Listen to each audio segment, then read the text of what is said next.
So here we are at Anstown Beach, and this is still part of the second phase of our volcanism, the most explosive and eruptive and violent phase. The entire cliffscape here is completely made up of volcanic ash and breccia. These were pyroclastic flows that would have rained down ash, poisonous gases, and chunks of the actual volcano itself. These were all happening underwater, but they would be similar to Pompeii or to Mount St. Helens, the eruptions that happened there. In addition to providing beautiful landscape, the underlying geology here and the geological processes that have occurred have not only shaped this beautiful landscape, but have also influenced settlement patterns throughout the ages. The deciding factors, of course, being a water supply, high ground for fortification, and of course resources, and the Copper Coast area provided all three. In Anstown, we can trace settlements back to the Iron Age, and along the headland here, we can see the remnants of an old Iron Age promontory fort. This was perfect location for such a fort because you had the steep cliffs of the headland that was jutting out into the sea. On three sides, the fort was protected and defended by the steep cliffs and the sea, which meant that only the landward side needed to be fortified. On the top of the cliffs, which unfortunately you can't reach now because this cliff is being eroded away rapidly and it's too dangerous, but there are traces and remnants of the trench and ditch which would have been used to protect the landward side. It is not known whether they actually lived on site or whether they just retreated to these forts in times of attack. But these forts are very prominent here, and they can be seen on various headlands. There are several along the headlines along the coast here.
This imposing structure that you see behind me is a lime kiln, and these were used to manufacture lime.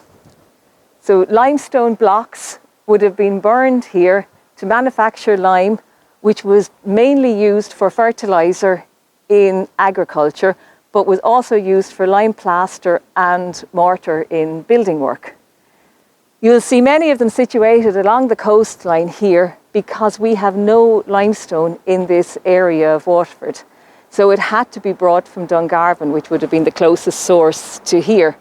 And the easiest way to transport it was by boat. So a lot of these are situated along the coastline for easy access. These would have been made from the locally sourced stone local to the area. And I picked up this one as we were walking up the beach. And this is a very good example of the volcanic ash. It comes from the cliff. And it's a great example of the ash flow. And also inside it, you can see a chunk of the actual volcanic mountain. So if you're along the beach, see if you can spot some of these, but you'll also see them in the cliff. Now, Anstown itself, the valley, is one of the largest ice age valleys along the Copper Coast, and it was gouged out by glaciers, huge glaciers, that would have originated in the Midlands and moved southwards, pulverising the bedrock into boulders, smaller rocks, sands and clay. And all of this material would have been dumped as the glaciers retreated, and you can see it. It's boulder clay, or called glacial till, and you can see it all along the cliffscape here in huge amounts. It's the bright sandy yellow colour that you see along the top of the cliffs. The Anne River, which has now silted up, was at one stage navigable to Dunhill Castle, which is at the top of the valley here. It was a fortification built around the 14th century, and it was built on a volcanic plug, which is another great source of fortification, very similar to the promontory forts we just spoke about. But this is further up the valley on a volcanic plug. Again, very, very steep sides, so great defences, but it also provided a great vantage point all the way down the Anne Valley. You can get a great view of this from the walk that you can take later on across the valley to the other side.